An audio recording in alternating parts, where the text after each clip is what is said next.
lleno de infinito poder. Tú eres el Rey Todopoderoso. Estamos aquí para celebrarlo, para levantarte un trono en medio de las naciones. Vamos ahí.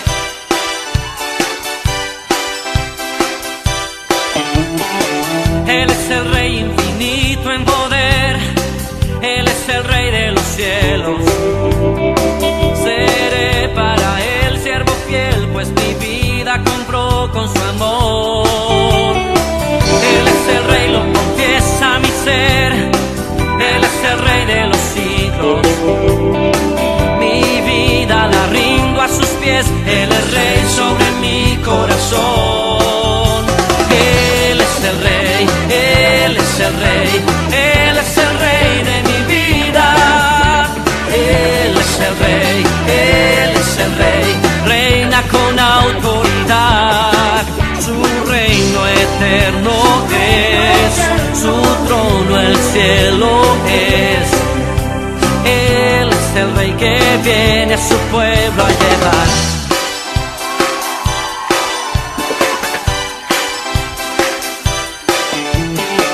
Él es el Rey infinito en poder. Él es el Rey de los cielos. Seré para Él siervo fiel, pues mi vida compró con su amor. Él es el Rey, lo confiesa mi ser. Él es el Rey de los siglos. Mi vida la rindo a sus pies. Él es Rey sobre mi corazón. Él es el Rey, Él es el Rey, Él es el Rey de mi vida. Él es el Rey, Él es el Rey, reina con autoridad. Su reino eterno es, su trono el cielo es. Él es el Rey que viene a su pueblo a llevar.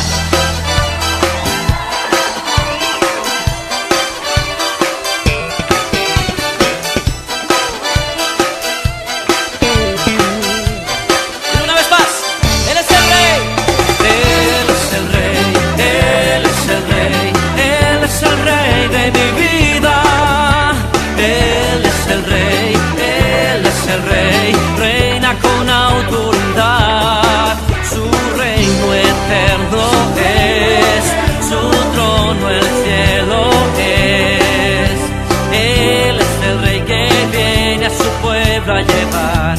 Dile una vez más. Él es el Rey. Él es el Rey. Él es el Rey. Él es el Rey de mi vida. Él es el Rey. Él es el Rey. Reina con autoridad. Su reino eterno es. Su trono el cielo es. Él es el Rey que viene a su pueblo a llevar. Así es, Señor. Declaramos eso, Señor, en esta noche. Tú eres el Rey. Tú eres el Rey, Señor.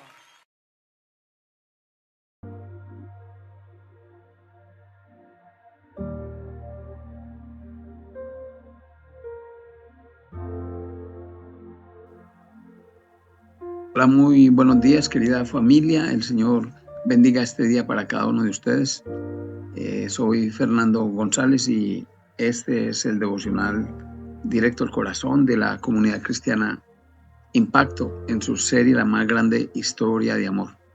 Es una bendición verdaderamente poder compartir con ustedes nuevamente este día, este tiempo maravilloso que el Señor nos regala. Amado Padre Celestial, te doy gracias. Venimos una vez más, Señor, delante de ti, con un corazón humilde, Señor. Te alabamos porque tú eres el Dios de los cielos, porque eres nuestro Padre fuerte, nuestro Dios eterno. Eres Jehová de los ejércitos, que conoces desde el principio y hasta el fin de los tiempos, el que tiene control absoluto de toda la historia de la humanidad. Te pedimos, Señor, que en este día abras nuestro entendimiento para comprender las profundidades de tu palabra. Que el Espíritu Santo nos guíe a toda verdad, que fortalezca nuestra fe al conocer las profecías que se han cumplido con exactitud y saber que las que faltan tú las tienes en tu agenda perfecta y que todo es para que en algún momento tu iglesia sea redimida, tu iglesia sea levantada en santidad, que este estudio no sea solo un conocimiento intelectual, sino que transforme nuestros corazones y nos acerque más a ti, Señor. Te oramos, Señor, pidiendo tu bendición para toda persona que escucha este mensaje. Te lo pido en el nombre de tu Hijo Jesucristo. Amén. El día de ayer estudiamos el capítulo 7 de Daniel, donde vimos las 4 bestias que representaban los 4 imperios, que era Babilonia, el imperio medo-persa, el imperio de Grecia y el imperio de Roma, que representaban 4 animales o bestias terribles. Y contemplamos la escena majestuosa del juicio celestial, donde el anciano de días se sienta en su trono de fuego, rodeado por millones de ángeles, y vemos la gloriosa profecía del Hijo del Hombre, nuestro Señor Jesucristo, viniendo en las nubes del cielo para recibir el dominio eterno. Aprendíamos que aunque los imperios humanos parezcan poderosos, todos son temporales y están bajo el control soberano de Dios. Mientras tanto, el reino de Cristo es eterno e indestructible, y los santos del Altísimo lo poseerán para siempre. Hoy avanzaremos en el capítulo 8 de Daniel, donde Dios nos da una nueva profecía que es aún más específica y detallada. Miremos el contexto de esta visión. Ocurrió 2 años después de la visión del capítulo 7, en el tercer año del rey Belsasar. Estamos hablando aproximadamente 551 años antes de nuestro Señor Jesucristo. Y Daniel para la época tenía alrededor de 65 años. Es importante notar que este capítulo está escrito en hebreo, mientras que Daniel 2:4 hasta el 7:28 está en arameo. ¿Por qué? Porque los capítulos en arameo, el idioma internacional de ese tiempo, contenían profecías sobre los imperios gentiles que interesaban a todas las naciones. Pero el capítulo 8 en adelante volvemos al hebreo, porque estas son las profecías, o estas profecías conciernen específicamente al pueblo de Israel y su destino futuro. Daniel continúa en Babilonia, el pueblo de Dios continúa cautivo y la promesa de restauración aún espera el cumplimiento. En medio de esta situación, Dios le revela a Daniel eventos específicos que ocurrirían en los próximos siglos. Cuando miramos el capítulo 8 encontramos varios propósitos, y el primero de ellos es revelar con una precisión histórica los conflictos venideros entre Medo-Persa y Grecia. También advertir sobre la persecución futura del pueblo de Dios y fortalecer la fe, mostrando que Dios conoce el futuro con exactitud. También revelar el carácter de los poderes opresores que se levantarían contra Dios. Y por último sería apuntar hacia el tiempo del fin, o sea, todos los eventos escatológicos o del fin de los tiempos. Vamos a leer Daniel 8 a partir del verso 1, que es clave para este capítulo. Dice: en el año tercero del reinado del rey Belsasar, me apareció una visión a mí, Daniel. Después de aquella que me había aparecido antes, vi en visión, y cuando la vi, yo estaba en Susa, que es la capital del reino en la provincia de Elán. Vi, pues, en visión, estando junto al río Ulaí. Daniel se encuentra en visión en Susa, que más tarde sería la capital del imperio persa. Esto es profético en sí mismo. Daniel ve la futura capital persa antes de que Persia conquistara Babilonia. El río Ulaí era un canal cerca de Susa. El verso 3 y 4 dice: alcé los ojos y miré, y he aquí un carnero que estaba delante del río, y tenía 2 cuernos, y aunque los cuernos eran altos, uno era más alto que el otro. y el más alto creció después. Vi que el carnero hería con los cuernos al poniente, al norte y al sur, y que ninguna bestia podía parar delante de él, ni había quien escapase de su poder, y hacía conforme a su voluntad y se engrandecía. Este carnero representa el imperio medo-persa, como el ángel Gabriel explica claramente en el versículo 20, Daniel 8:20, en cuanto al carnero que viste, que tenía 2 cuernos, estos son los reyes de Media y de Persia. Los 2 cuernos son Media y Persa. El cuerno más alto que creció después representa a Persia, que eventualmente dominó sobre Media. Ciro el persa fue quien unificó ambos reinos y conquistó a Babilonia en el año 539 a.C. Las 3 direcciones de que habla estos versículos, oeste, norte y sur, son históricamente precisas. El poniente o el oeste conquistaron a Lidia, o lo que es la Turquía actual. El norte conquistaron las regiones alrededor del mar Caspio. El sur conquistaron a Babilonia y a Egipto. El imperio medo-persa se extendió desde la India hasta Etiopía, gobernando 127 provincias. Continuando la lectura, a partir del verso 5 encontramos una parte más dramática de la visión. Y dice: mientras yo consideraba, he aquí un macho cabrío venía del lado del poniente sobre la faz de toda la tierra, sin tocar tierra, y aquel macho cabrío tenía un cuerno notable entre sus ojos. Y vino hasta el carnero de 2 cuernos que yo había visto en la ribera del río, y corrió contra él con la furia de su fuerza, y lo vi que llegó junto al carnero, y se levantó contra él, y lo hirió, y le quebró sus 2 cuernos. Y el carnero no tenía fuerzas para pararse delante de él. Lo derribó, por tanto, en tierra, y lo pisoteó, y no hubo quien librase al carnero de su poder. Y el macho cabrío se engrandeció sobremanera, pero estando en su mayor fuerza, aquel gran cuerno fue quebrado, y en su lugar salieron otros 4 cuernos notables hacia los 4 vientos del cielo. Qué profecía más precisa. El ángel Gabriel explica en Daniel 8, 21, 22, el macho cabrío es el rey de Grecia, y el cuerno grande que tenía entre sus ojos es el rey primero. Y en cuanto al cuerno que fue quebrantado, y sucedieron 4 en su lugar, significa que 4 reinos se levantarán de esa nación, aunque no con la fuerza de él. El macho cabrío representa para esta explicación el imperio griego, y el cuerno grande es Alejandro Magno, uno de los conquistadores más extraordinarios de la historia. Aquí hay un cumplimiento asombroso cuando revisamos la historia de la humanidad. La precisión de esta profecía es absolutamente sorprendente. Él dice: venía del lado del poniente, Grecia estaba al oeste de Persia.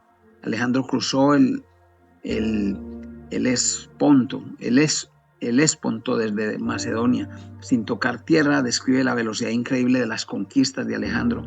En solo 13 años conquistó todo el mundo conocido desde Grecia hasta la India. Y las batallas entre Grecia y Persia fueron brutales. Alejandro derrotó a Darío III en 3 batallas principales. Le quebró sus 2 cuernos, y significa que Alejandro destruyó completamente el poder de Media y de Persia. Alejandro murió súbitamente. Cuando habla de que aquel gran cuerno fue quebrantado, nos habla de esta muerte súbita en Babilonia a los 33 años, en el apogeo de su poder. En año 323 la tradición dice que murió de fiebre después de días de banquetes y bebidas. Y dice: en su lugar salieron 4 cuernos. Después de 22 años de conflicto entre sus generales, los diádocos, el imperio se dividió en 4 reinos que los lideraban Casandro, Lisímaco, Seleuco y Ptolomeo. Esto representaba los territorios de Macedonia y Grecia, de Tracia y Asia Menor, de Siria y Mesopotamia y Persia, y el territorio de Egipto y Palestina. Esta profecía fue escrita aproximadamente 200 años antes de que Alejandro Magno naciera. ¿Cómo podía Daniel saber estos detalles con tanta precisión? Porque Dios conoce el principio y también conoce el fin, porque Dios es soberano. Isaías 46:9-10 dice: acordaos de las cosas pasadas desde los tiempos antiguos, porque yo soy Dios y no hay otro Dios, y nada hay semejante a mí, que anuncio lo por venir desde el principio y desde la antigüedad lo que aún no era hecho, que digo, mi consejo permanecerá y haré todo lo que quiero. Hablemos un poco del cuerno pequeño. Ahora Daniel ve algo más perturbador. Y uno de ellos salió, y de uno de ellos salió un cuerno pequeño. Esto es verso 9, que creció mucho al sur, al oriente y hacia la tierra gloriosa, y se engrandeció hasta el y se engrandeció hasta el ejército del cielo, y parte del ejército y de las estrellas echó por tierra y las pisoteó. Aún se engrandeció contra el príncipe de los ejércitos, y por él fue quitado el continuo sacrificio, y el lugar de su santuario fue echado por tierra. Y a causa de la prevaricación le fue entregado el ejército junto con el continuo sacrificio, y echó por tierra la verdad e hizo cuanto quiso y prosperó. Este cuerno pequeño tiene una interpretación histórica y una interpretación profética. Hay un personaje que se llamaba Antíoco IV Epifanés. Históricamente este cuerno representa a Antíoco, y un rey Seleucida que fue uno de los peores perseguidores del pueblo judío. El verso 23-25 dice: y al fin el reinado de estos, cuando los transgresores lleguen al colmo, se levantará un rey altivo de rostro y entendimiento en enigmas, y su poder se fortalecerá, mas no con fuerza propia, y causará grandes ruinas, y prosperará, y hará arbitrariamente, y destruirá a los fuertes y al pueblo de los santos. Con su sagacidad hará prosperar el engaño en su mano, y en su corazón se engrandecerá, y sin aviso destruirá a muchos, y se levantará contra el príncipe de los príncipes, pero será quebrantado, aunque no por mano humana. Antíoco cometió muchas atrocidades, prohibió el judaísmo, profanó el templo, hizo abominaciones, una persecución brutal contra el pueblo de Dios. Se engrandeció, se llamó a sí mismo Epifanés, que significa Dios manifestado, proclamándose una deidad. Echó por tierra toda la verdad, intentó helenizar por la fuerza al pueblo judío, destruyendo las copias de las escrituras. En respuesta a esta persecución, Dios levantó a la familia Macabea. Matatías, un sacerdote, y sus hijos lideraron una revuelta que liberó a Israel del yugo seleucida, y su hijo Judas Macabeo reedificó el templo exactamente 3 años después de la profanación. En el verso 27 dice: y yo, Daniel, quedé quebrantado y estuve enfermo algunos días, y cuando convalecí atendí a los negocios del rey, pero estaba espantado a causa de la visión y no la comprendía. Lo que Daniel vio era una visión perturbadora, ver la futura persecución brutal de su pueblo. Él pudo ver desde años antes la profanación del templo, la magnitud del sufrimiento y una aparente demora de 2300 días que parecen eternos cuando uno está en sufrimiento. Y podemos notar que Daniel no comprendía todo, confió en la soberanía de Dios, no dejó de servir, no se rindió, no perdió la fe. Y vale la pena hacer algunas precisiones para entender la forma como Daniel fue usado. Ningún ser humano de la época pudo prever o anticipar o narrar estos eventos con una exactitud 200 años antes de que sucediesen. Las evidencias son claras de que Daniel lo escribió mucho antes. La Septuaginta, la traducción antigua la traducción griega del Antiguo Testamento, incluye a Daniel. Los rollos del Mar Muerto contienen fragmentos de Daniel. Jesús citó a Daniel como profeta, y aunque el Señor permite pruebas, Dios establece límites. Y analizando este mensaje, ¿Qué significa para Daniel, para nosotros, Daniel 8 al día de hoy? Primero, que debemos tener una confianza en la palabra de Dios. Si Dios cumplió estas profecías con perfecta exactitud, podemos confiar en que cumplirá todas las demás. Sus promesas son seguras. Que debemos prepararnos para la persecución. Jesús nos advirtió: en el mundo tendréis aflicción. Y Juan 16:33 lo habla claro. No somos inmunes al sufrimiento, pero sí tenemos la promesa de la victoria final, y que debemos ser fieles en medio de la oposición, como los judíos fueron fieles. Nosotros también debemos mantenernos firmes en nuestras doctrinas, en el mensaje de nuestro Señor Jesucristo, en la fe que tenemos en su obra redentora. Y hay una perspectiva eterna. En algún momento pasará el tiempo. El Señor tiene un límite para esta tierra y para acá, para su iglesia. Así que cuando leemos Romanos 8:18, dice: pues tengo por cierto que las aflicciones del tiempo presente no son comparables con la gloria venidera en que ha de manifestarse. Así que nosotros podemos apuntar o tener la seguridad. Aunque este capítulo se enfoca en los imperios terrenales, el mensaje subyacente es claro: todos los poderes humanos caen, pero el reino de Dios permanece.